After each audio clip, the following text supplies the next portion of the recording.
नमस्कार दोस्तों, एक बार फिर से स्वागत है आपका अपने यूट्यूब चैनल फ्री स्टडी पर। आज की वीडियो में हम बात करने वाले हैं एचआरएम के ऊपर, ह्यूमन रिसोर्स मैनेजमेंट के ऊपर। इसका ये इम्पॉर्टेंट क्वेश्चन होने वाला है क्योंकि आपको पता है आपके एग्ज़ाम जो हैं बहुत नज़दीक आ गए हैं।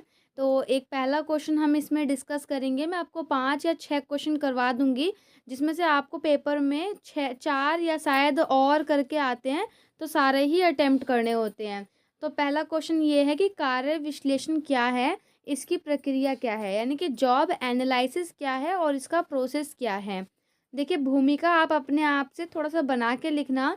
उसके बाद आप यहाँ पर लिखना कि कार्य विश्लेषण को जानने से पहले यह जानेंगे कि कार्य क्या होता है, यानी कि जॉब एनालिसिस को जानने से पहले हम ये देखेंगे भाई जॉब क्या है। तो देखिए, जॉब क्या है। जॉब क्या है, एक संगठन के अंदर, संगठन यानी कि ऑर्गेनाइजेशन या कंपनी, एक कंपनी के अंदर कंपनी के उद्देश्य को पूरा करने के लिए किया गया कार्य ही कार्य कहलाता है। यानी कि अगर हम देखें तो यहाँ पर बेसिकली अगर हिंदी में, प्योर हिंदी में देखो तो ये लिखा है कि एक संगठन के उद्देश्य को पूरा करने के लिए किया गया कार्य ही कार्य कहलाता है। और इसको अगर इजी लैंग्वेज में देखोगे तो संगठन का मतलब होता है कंपनी, यानी कि एक कंपनी के उद्देश्य को पूरा करने के लिए किया गया काम ही जॉब कहलाती है। जो व्यक्ति कार्य करता है उसे बदले में वेतन या सैलरी प्राप्त होती है, सबको पता है। ठीक है, अब आइए हम जानते हैं कि कार्य विश्लेषण क्या है। कार्य विश्लेषण, क्योंकि हमने कार्य जान लिया, जॉब क्या होती है, अब जॉब एनालिसिस जानते हैं कि जॉब एनालिसिस क्या होती है। तो देखिए, कार्य विश्लेषण एक ऐसी प्रक्रिया है जिसके द्वारा संगठन के प्रत्येक कार्य के बारे में अध्ययन किया जाता है तथा कार्य से संबंधित गतिविधियों, कर्तव्य व उद्देश्य का भी अध्ययन किया जाता है।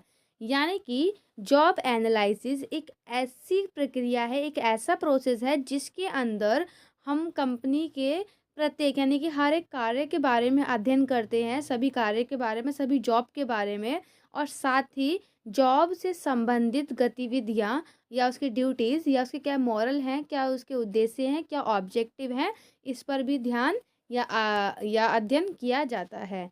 अब नेक्स्ट है कार्य विश्लेषण की प्रक्रिया।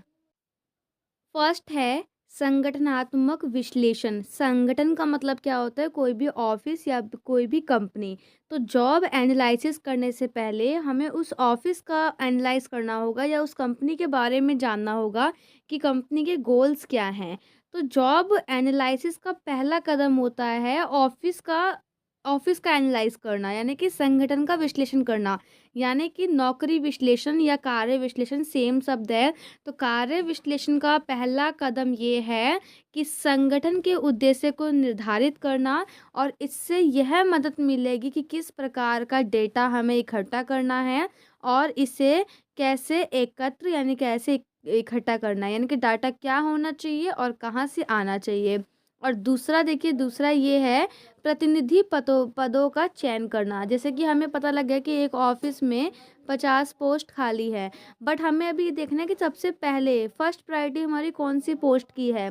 तो दूसरे में आपको यही लिखना है कि रिप्रेजेंटेटिव को सिलेक्ट करना, यानी कि किसी संगठन में सभी नौकरियों का विश्लेषण करना समय लेना वाला है। अब ज़ाहिर सी बात है, अगर 50 नौकरी है, 50 के ऊपर अगर हम एनालाइज़ करेंगे तो बहुत ज़्यादा टाइम वेस्ट होगा।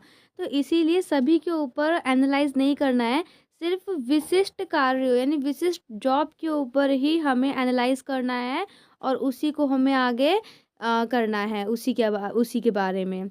तीसरा जो है वो है डाटा एकत्रित करना, यानी कि डाटा इकट्ठा करना।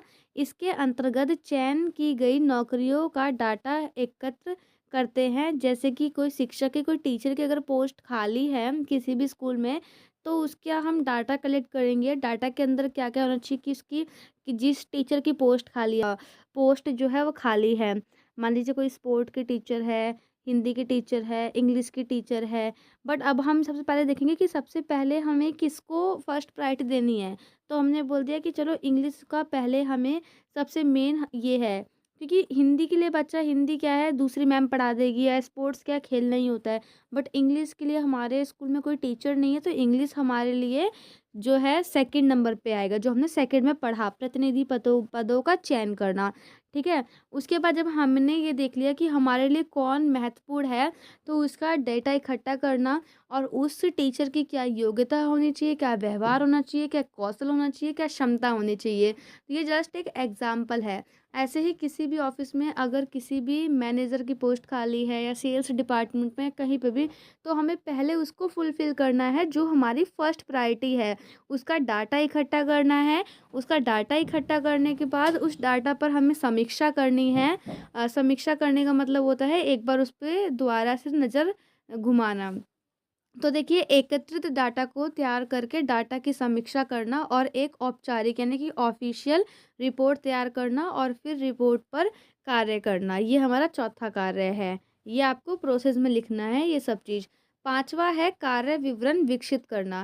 कार्य विवरण के अंदर क्या-क्या आता है कि कार्य कोई भी जॉब है वो हमें कहाँ करनी है। देखिए रिपोर्ट के अंतर्गत नौकरी हेतु कार्य का विवरण करना, अर्थात कार्य क्या होगा यानी कि क्या जॉब है, जॉब के लिए कितना वेतन मिलेगा और जॉब करने का आपकी टाइमिंग क्या रहेगी, क्या आपका वेन्यू रहेगा, कहाँ मतलब कौन-सा स्थान रहेगा, कहाँ पर जॉब करनी है इत्यादि का विवरण होता है।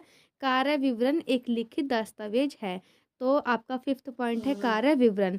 अब अगला पॉइंट जो है वो है कार्य विशिष्टता का विकास करना। इसके अंदर क्या है, अगर मान लीजिए रिपोर्ट के अंतर्गत नौकरी हेतु कार्य विशिष्टता करना, इसका मतलब होता है अर्थात कार्य के लिए योग्यता क्या होनी चाहिए, व्यवहार क्या होना चाहिए, कौशल, क्षमता और अनुभव को सुनिश्चित करना। कार्य विवरण और कार्य विशिष्ट कार्य विश्लेषण के मूल उत्पाद हैं। तो देखा सबसे पहले हमने क्या किया, सबसे पहले हमने अपनी कंपनी के बारे में जाना यानी कि जो हमारा संगठन है उसके बारे में हमने एनालाइज किया।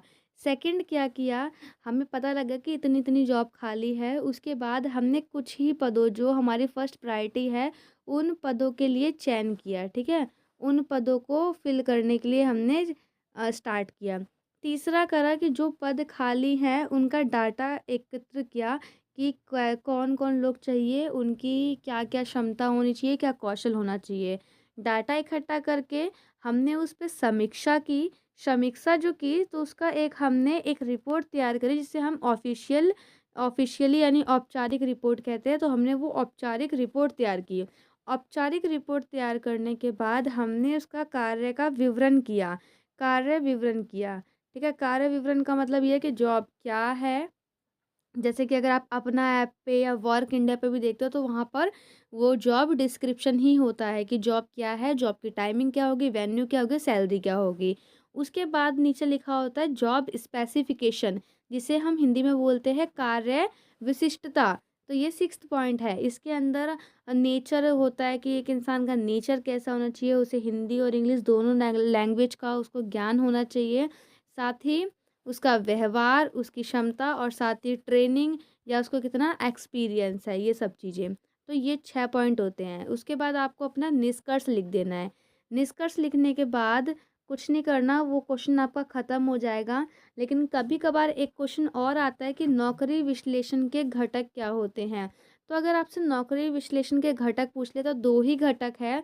एक है जॉब विवरण यानी कि नौकरी विवरण और दूसरा है नौकरी विशिष्टता। यानी कि जॉब डिस्क्रिप्शन और जॉब स्पेसिफिकेशन। यहाँ पे आप अच्छे से समझ जाओगे। देखो जॉब का डिस्क्रिप्शन देना यानी कि जॉब का नाम, कर्तव्य और जिम्मेदारी, कार्य के घंटे, वेतन, काम करने की स्थिति, ये सब आता है आपका जॉब डिस्क्रिप्शन में। और जॉब स्पेसिफिकेशन में होता है कि आपकी योग्यता क्या होनी चाहिए, जैसे आप 12th पास हो, 3rd ईयर पास हो, ग्रेजुएशन कर रखी है ये। आपके अंदर गुण क्या होने चाहिए, अनुभव, कितना एक्सपीरियंस है, कौशल और व्यक्तिगत विशेषताएँ। जैसे कि आपने देखा होगा कि रिसेप्शनिस्ट के जॉब के लिए वहाँ पे लिखा रहता है कि अट्रैक्टिव, इस टाइप से कुछ लिखा रहता है ना? और मैनेजर के लिए लिखा रहता है कि कस्टमर मैनेजर संबंध, रिलेशन, इस टाइप से।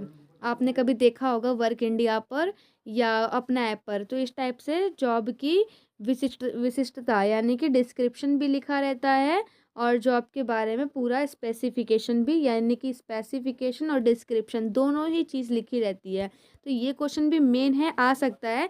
इसको आप नौकरी का नाम 2 लाइनों में इसको समझाओगे, कर्तव्य व जिम्मेदारी इसको 2 लाइनों में समझाओगे। ऐसे कर कर के इस ये आपके 2 पेज भर जाएँगे। जैसे ये कॉपी है तो इधर-इधर का 2 पेज भर के इधर-इधर के ये 2 पेज भर के। 4 पेज भर जाएँगे इसमें और बाकी आप निष्कर्ष और उससे निकाल लेना, थोड़ा-सा और बढ़ा के लिख देना।